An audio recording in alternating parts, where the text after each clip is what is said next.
সেটা আমি ভালো করে জানি।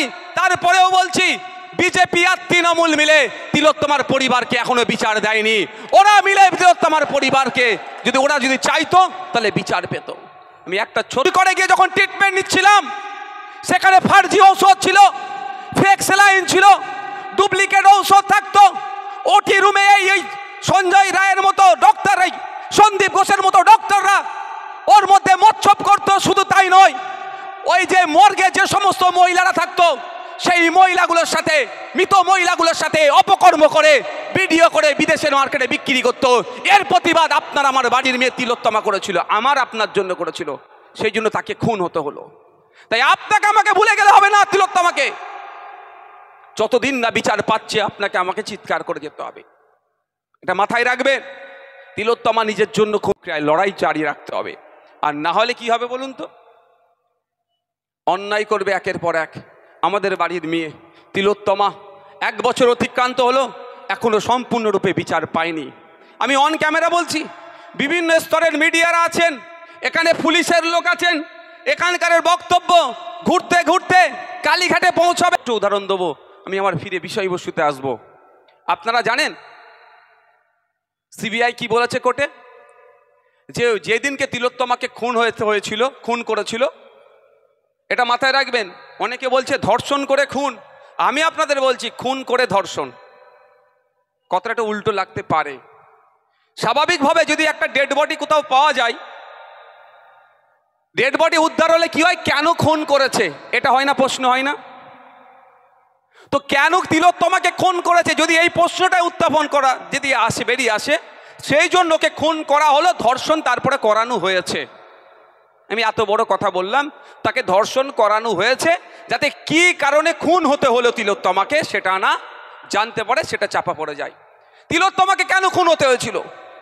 আপনার আমার বাড়ির মেয়ে তিলোত্তমাকে খুন হতে হয়েছিল আপনার আমার জন্য, আপনি আমি আর হতে হলো। তাই আপনাকে আমাকে ভুলে গেলে হবে না। তিলোত্তমাকে যতদিন না বিচার পাচ্ছে, আপনাকে আমাকে চিৎকার করে যেতে হবে, এটা মাথায় রাখবেন। তিলোত্তমা নিজের জন্য খুন হয়নি, হতে হয়েছিল আপনার আমার। যে হসপিটালে পরিষেবা পাওয়া দরকার সেটা পাচ্ছিলাম না, এর বিরোধিতা করেছিল।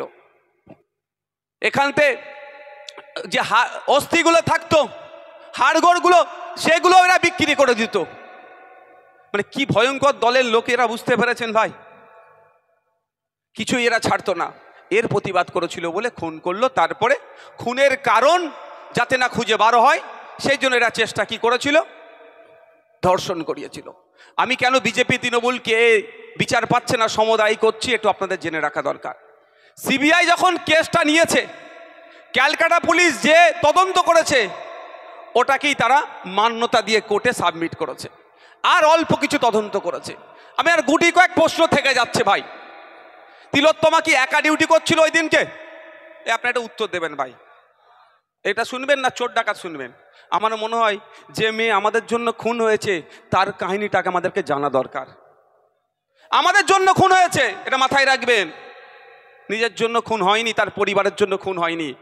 আপনার আমার বাড়ির মেয়েরা ট্রিটমেন্ট করতে যেত, যখন ওটি রুমে ওই সন্দীপ ঘোষেরা মচ্ছব করত, তার বিরোধিতা করতে যে খুন হয়েছে, এটা মাথায় রাখবেন আপনারা। যাক, আপনার একাকী ডিউটি করছিল সিবিআই, তাহলে কজনকে জিজ্ঞাসাবাদ করেছে? সহজ ভাই হিসাব, আমি সিবিআই আধিকারিক নয়, যে ওই দিনকে কারা কারা ডিউটি করেছিল যদি জিজ্ঞাসাবাদ করে অনেক কিছু বেরিয়ে আসতে পারে। ওটাও বাদ দিলাম, করেনি। সিবিআই স্বীকার করছে যেদিন রাত্রিরে তিলোত্তমাকে খুন করা হয়, ওই দিন রাত্রিরে ওই করিডোরের প্রায় 54 থেকে 55 জন যাতায়াত করেছিল। কিন্তু ওই 54-55 জনকে অপদর্থ সিবিআই, শুভেন্দু অধিকারীর বস দ্বারা পরিচালিত অমিত শাহজির দপ্তরের সিবিআই খুঁজে পাচ্ছে না। কারা হতে পারে? দিল্লি থেকে অফিসাররা আসছে, ম্যানেজ করে বেরিয়ে যাচ্ছে, খুঁজে নাও পেতে পারে। কিন্তু খোঁজার তো অনেক পন্থা আছে ভাই। ওই সিসিটিভি ভিডিও ফুটেজ পাবলিক করে দেওয়া দরকার ছিল। পাবলিক করে দিলেই আপনার এই অশোকনগরের, আপনার ওয়ার্ডের কোনো যদি কুলঙ্গার ওই 54-55 জনের মধ্যে থাকতো, তাহলে আপনারা আপনার মন কাঞ্ছে তিলোত্তমার বিচার চাইছেন, তাহলে ওর নামটা সিবিআই আধিকারিকদের কাছে পৌঁছে দিতাম না ভাই? আমরা আমার ফুরফুরা শরীফের, আমাদের ভাঙড়ের যদি কোনো কুলাঙ্গার আমাদের তিলোত্তমাকে খুন করে ওই রাত্রে ওই ষড়যন্ত্রের সাথে যুক্ত আছে, যদি ভাঙড়ের মানুষ দেখতে পেত, তাহলে তার নাম ঠিকানা, বাবার নাম, ঠিকুজি গোষ্ঠী নিয়ে সিবিআইয়ের হাতে তুলে দিত, আর সিবিআই তাদেরকে ধরে জিজ্ঞাসাবাদ করে দুধকে দুধ পানিকে পানি করতো। করেছে ভাই? আমি একটু পয়েন্টে পয়েন্টে কথা বলি, এইদের আবার জয়েন্টে জয়েন্টে ব্যথা করে। আমি কি করতে পারি ভাই?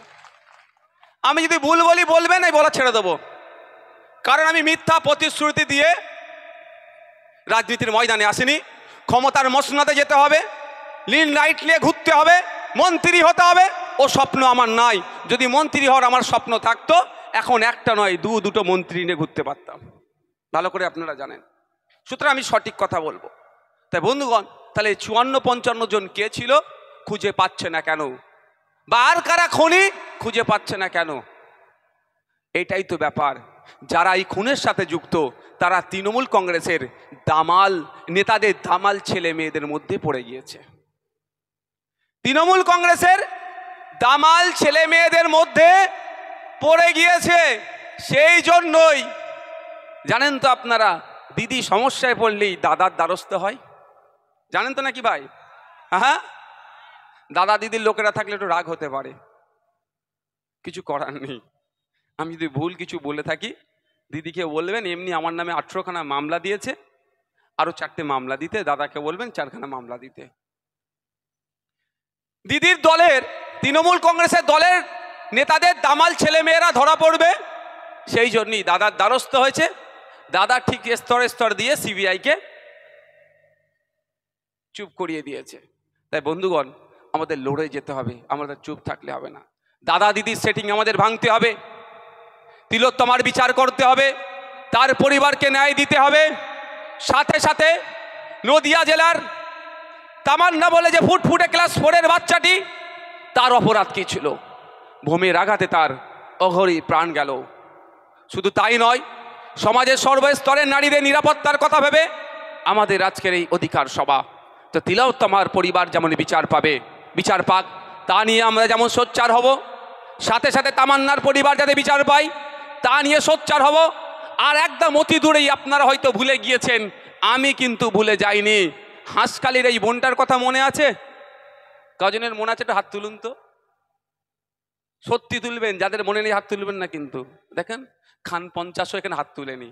এটা নিয়ম, এটা নিয়ম। 2-4 দিন খুব আগুন ছুটবে, তারপর আস্তে আস্তে ভুলে যাবে।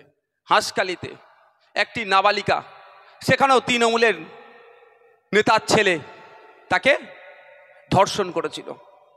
পরে ওকে বলা আছে কি নাকি প্রেগনেন্ট ছিল, লাভ অ্যাফেয়ার ছিল বলে কাটিয়ে দেওয়ার চেষ্টা করেছিল।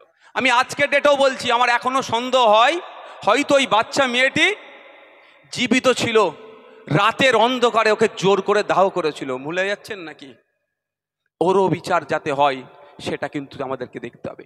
আর এই তৃণমূল এত বর্বরের দল, হিন্দু ধর্মের ধর্মীয় রীতি অনুযায়ী মৃত্যুর নির্দিষ্ট দিনের পরে কি করতে হয় গো? শ্রাদ্ধের অনুষ্ঠান করতে হয়। আমি যেই দিনকে পৌঁছেছি ঘটনাক্রমে, ওই দিনকেই শ্রাদ্ধের অনুষ্ঠানের ডেট ছিল, কিন্তু গিয়ে দেখি, খবর পাচ্ছি যে লোকালে যত পুরোহিত মানুষ আছে, এই বর্বরের দলেরা, তৃণমূল কংগ্রেসের নেতারা, একে তো মেয়েটাকে মারলি, রাতের অন্ধকারে দাহ করলি, ধর্মীয় রীতি না মেনেই আমি মনে করি দাহ করেছে, আর জীবিত হয়তো ছিল, দাহ করলি তোরা। তারপরে ধর্মীয় বিশ্বাস, শ্রাদ্ধ করলে সে তার স্বর্গে যাবে, বা ধর্মীয় বিশ্বাস যেটা, তার প্রত্যেকটা ধর্মীয় বিশ্বাসকে আমি রেসপেক্ট করি। আমার আলাদা ধর্মীয় বিশ্বাস আছে, অনেকের অন্য অন্য আছে। তারপরেও আমি যেটা বলছি, তো কি হলো, খবর পেলাম যে ও এ করতে দিচ্ছে না। লোকাল যত পুরোহিত আছে এমন ভয় দেখিয়েছে, কে বেচারি আসতে চাইছে না। তখন বর্ধমান থেকে সম্ভবত এবিটি এর টিচার্সদের একটা টিম এসেছিলেন। আমিও তাদেরকে বললাম, সাহেব, তাদের মধ্যে কয়েকজন লোকাল ছিল যে দূর থেকেও যদি হয় তাদেরকে নিয়ে আসুন, আমি এখানে থাকব। যদি আমার তাড়াহুড়ো ছিল, যতক্ষণ না পর্যন্ত শ্রাদ্ধের অনুষ্ঠান হচ্ছে আমি এখানে থাকব, আমিও দেখব কোন বেটা এসে তিলোত্তমা আপনার নদীয়ার ওই হাঁসখালির পরিবারকে ডিস্টার্ব করে। আমার কি জাত চলে গেল নাকি? রাত চলে গেল নাকি? কিন্তু আমার বলার কারণটা হচ্ছে এটা, ওদেরকে ভুলতে হবে না, ওর বিচারটাও পেতে হবে। তাই ইন্ডিয়ান সেকুলার ফ্রন্ট মনে করছেন শুধু তিলোত্তমা তামান্না নয়, সমাজের প্রতিটা স্তরের মহিলাদের সার্বিক নিরাপত্তার ব্যবস্থা রাজ্য সরকারকে নিতে হবে। আপনি যখন আপনাদের, আমি বিধানসভার মধ্যে বারবার দেখেছি, যখনই কোনো বিষয়ে প্রশ্ন করি, প্রশ্নটা যখন একটু তিতে হয়ে যায়, তখনই আমাদের উত্তর দেয় কি জানেন? মহিলা মুখ্যমন্ত্রী, মহিলা স্বাস্থ্যমন্ত্রী বলে ওই মহিলা কার্ড খেলার চেষ্টা করে। তাহলে আমি এই জায়গায় দাঁড়িয়ে বলি, যদি মহিলা মুখ্যমন্ত্রী, মহিলা স্বাস্থ্যমন্ত্রী, মহিলা অর্থমন্ত্রী বলে আপনি উত্তর দিয়া থেকে এড়িয়ে যান, তাহলে মহিলা তিলোত্তমা এখন এখানে বিচার পেল না, তামান্না এখন এখানে বিচার পেল না, হাঁসখালির ওই মহিলাটা এখন এখানে বিচার পেল না, বা তাপসী মালিক এখন এখানে বিচার পেল না। এর উত্তরও কিন্তু দিতে হবে ওই মহিলা মুখ্যমন্ত্রীকে, মহিলা স্বাস্থ্যমন্ত্রীকে। বন্ধুগণ, এটা বলি বলি আমার উপরে রাগ হয়। তো বন্ধুগণ,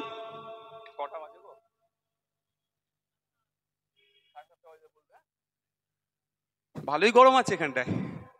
অশোকনগর গরম এলাকা নাকি? না তো। আরে অশোকনগরে এই তো আমার দাদা, স্টেজ এখন তোলা যাবে না, পার্টির স্ট্যাম্প লেগে যাবে। আছে, এসে গেছে। টুকাইদাকে চেনেন অশোকনগরের লোকেরা? চেনে তো? আছে, থাকে। আমাদের দাদা ভাইয়ের সম্পর্ক, আমার সিনিয়র ভলিবল প্লেয়ার। যাক, প্রসঙ্গগুলো পরে বলবো। তো অশোকনগরের এসে আমি বেশ কিছু কয়েকটা কথা বলতে চাই। একটা এখন সব থেকে বেশি বিষয় যেটা হচ্ছে, সেটা কি? এসআইআর এর নামে মানুষকে বিভ্রান্ত করছে। শুভেন্দু অধিকারী আর মমতা ব্যানার্জি আমার মনে হয় ফেস টাইমে দুজনে খুব গল্প করে নেয় যে বাংলার মানুষকে কিভাবে ফুল বানাবো, বোকা বানাবো। আমার খুব সন্দেহ হয় দুজনে হয়তো ফেস টাইমে কথা বলা করে।